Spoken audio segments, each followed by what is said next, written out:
السلام علیکم ورحمۃ اللہ.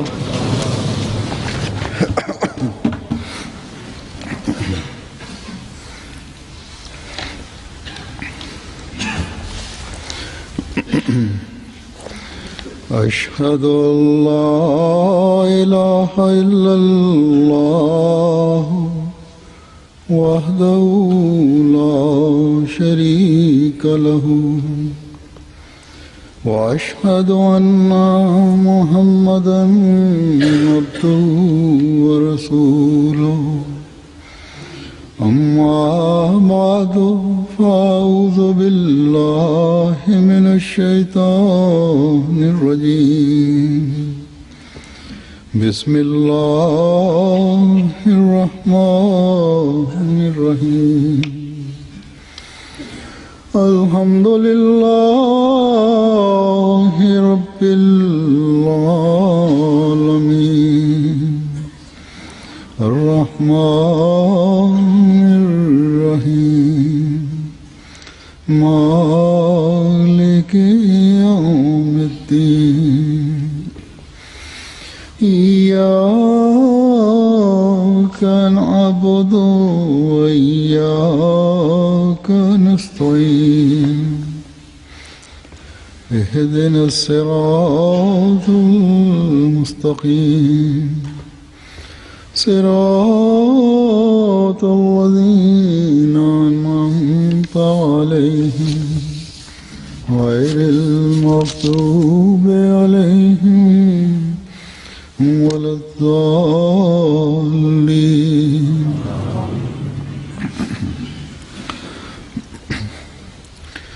گزشتہ دنوں جیسا کہ ہم سب جانتے ہیں جلسہ جرمنی میں شمولیت کے لیے میں گیا ہوا تھا. اس کے بارے میں تو گزشتہ خطبے میں جو برلن میں دیا تھا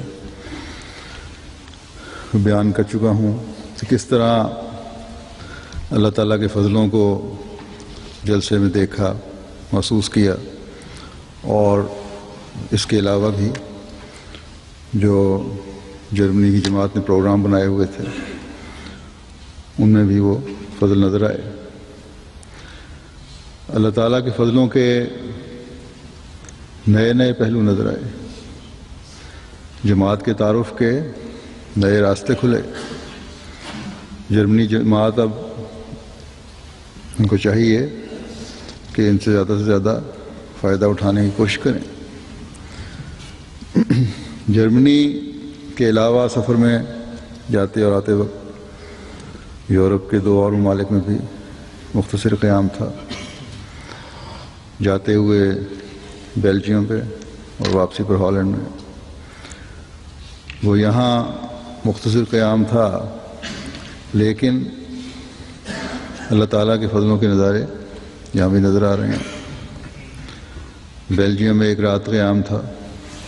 شام کو وہاں پہنچے ہیں تو شام کو ہی بعض نوآبائین اور جماعت کے قریب آئے ہوئے دوستوں کے ساتھ ملاقات تھی. ایک مجلس تھی جس میں 60-70 کے قریب احباب و خواتین شامل تھے.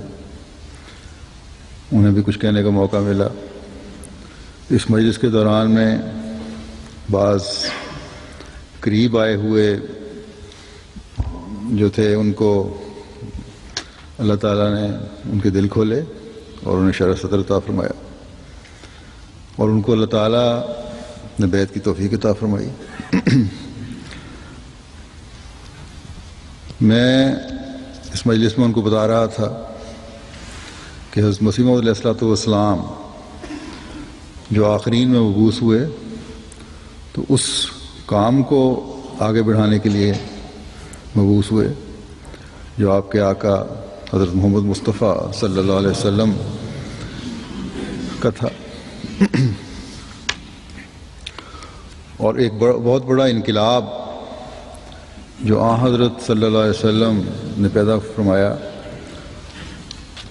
وہ جاہلوں کو جو بعض دفعہ درندگی کی حد تک گر جاتے تھے۔ حقیقی انسانی قدروں کی پہچان کروائی، انہیں انسان اور پھر تعلیم یافتہ انسان بنا کر پھر خدا تعالیٰ کے قریب کر دیے،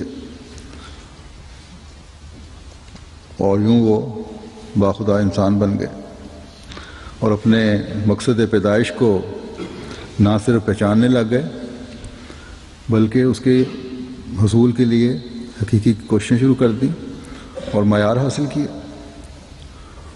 ان کو اللہ تعالیٰ سے ایسا پختہ تعلق ان کا قائم ہوا کہ انہیں دنیا کی ہر چیز ہیچ نظر آنے لگی، کوئی حقیقت نہیں تھی دنیا کی کسی چیز کی، ان کی دنیا بھی دین بن گئی۔ اور یہی چیز ہے جو قرآن پیشگوئی کے مطابق حضرت مسیح موعود علیہ الصلوۃ والسلام ہم میں پیدا کرنے آئے ہیں۔ تو اس وقت ایک شخص جس کے بارے میں پہلے میں اس کی باتیں سن کر سمجھا تھا کہ احمدی ہے، لیکن اس نے اس وقت تک بعد میں پتہ چلا کہ بیعت نہیں کی تھی، لیکن جماعت کے بہت قریب تھا۔ میری بات ختم ہونے کے بعد اجازت لے کر کھڑا ہوا، غالباً مراکو کے تھے یہ دوست، اور بڑے جذباتی انداز میں کہنے لگا کہ آج آپ کی یہ باتیں سن کر حضرت مسیح موعود علیہ الصلوۃ والسلام کہ یہ باتیں سن کر کہ حضرت مسیح موعود علیہ الصلوۃ والسلام کے ماننے والوں کا یہ کام بھی ہے کہ انسانوں کو باخدا انسان بنائیں۔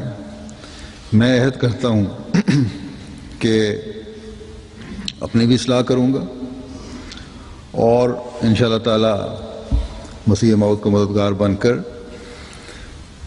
اسلام کی حقیقی تعلیم کو دنیا میں پھیلا کر دنیا کو خدا تعالیٰ کے قریب لانے والا بنوں گا۔ وہ کہنے لگا کہ آج میں احمدیت میں شامل ہونے کا اعلان بھی کرتا ہوں، اگر کوئی شکوک و شبہات پہلے تھے بھی تو آپ کی باتیں سن کر یہ ختم ہو گئے ہیں۔ بس کہنے لگا کہ میری بیعت لیں اور مجھے مسیح موعود کے سلطان نصیر میں شامل کریں۔ چنانچہ انہوں نے بیعت کی اور 7-8 اور بھی ان کے ساتھ بیعت میں شامل ہوئے۔ اس کی تفصیلی رپورٹ تو وکیل تبشیر صاحب ماجد صاحب لکھ رہے ہیں، الفضل میں شائع ہو رہی ہے۔ بہرحال ان سب بیعت کرنے والوں کی بڑی جذباتی کیفیت تھی اور ایک عزم تھا کہ جو کچھ بھی ہم نے اپنی دنیا کو سنوارنے کے لیے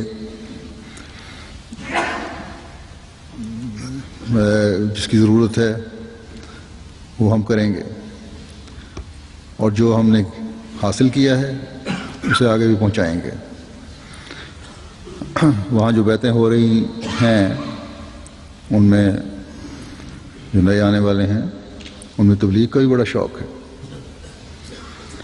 اور سب سے پہلے اپنے خاندان اور عزیزوں سے تبلیغ شروع کرتے ہیں اور آہستہ آہستہ انہیں حقیقی اسلام کی آغوش میں لا رہے ہیں، اور اللہ تعالیٰ کے فضل سے بڑی ایک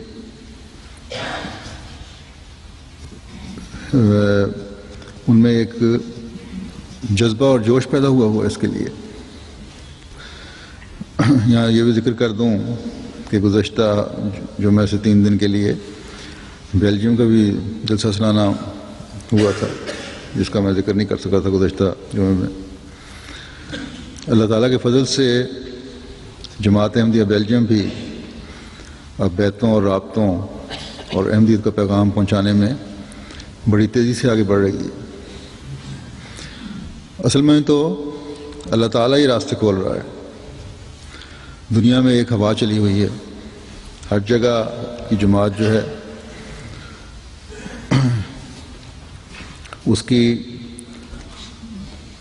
حقیقی شکر گزاری یہی ہے کہ جو راستے اللہ تعالیٰ کھول رہا ہے اس سے بھرپور فائدہ اٹھائیں اور نئے آنے والوں کو سنبھالیں۔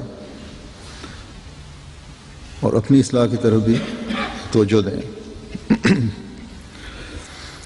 اسی طرح جیسا کہ میں نے کہا، واپسی پر ہالینڈ میں بھی قیام تھا۔ ہالینڈ کا جلسہ بھی آج سے شروع ہو رہا ہے۔ اللہ تعالیٰ ان کے جلسے کی شامل ہونے والوں کو بھی جلسے کی برکات سے مستفید فرمائے اور حضرت مسیح موعود علیہ الصلوۃ والسلام کی دعاؤں کو وارث بنائے۔ ہر لحاظ سے یہ جلسہ بابرکت ہو۔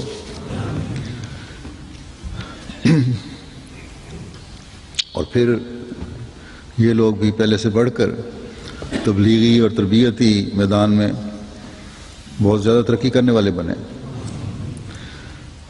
وہاں اسلام کے خلاف کیونکہ اکثر کہیں نہ کہیں سے آواز اٹھتی رہتی ہے، اس لیے انہیں بہت زیادہ محنت اور دعا کی ضرورت ہے اور کوشش بھی کرنی چاہیے۔ تمام ذیلی تنظیموں کو بھی اور جماعت کو بھی مربوط پروگرام بنا کر اسلام کی خوبصورت تعلیم ملک کے ہر شخص تک پہنچانے کے بارے میں سوچنا چاہیے۔ بہرحال سفر کا بتا رہا تھا تو وہاں مختصر قیام کے دوران بعض عربی بولنے والے نوآئین اور جماعت کے قریب آئے ہوں ان سے ملاقات بھی ہوئی۔ ایک دوست جو جماعت کے قریب تھے انہوں نے بیعت بھی کی۔ جیسا کہ میں نے کہا، اللہ تعالیٰ نے ایک ہوا چلائی ہوئی ہے۔ اللہ تعالیٰ ان کے دلوں میں عجیب تسکین کے سامان پیدا فرما رہا ہے اور احمدیت کی سچائی ان پر واضح کر رہا ہے۔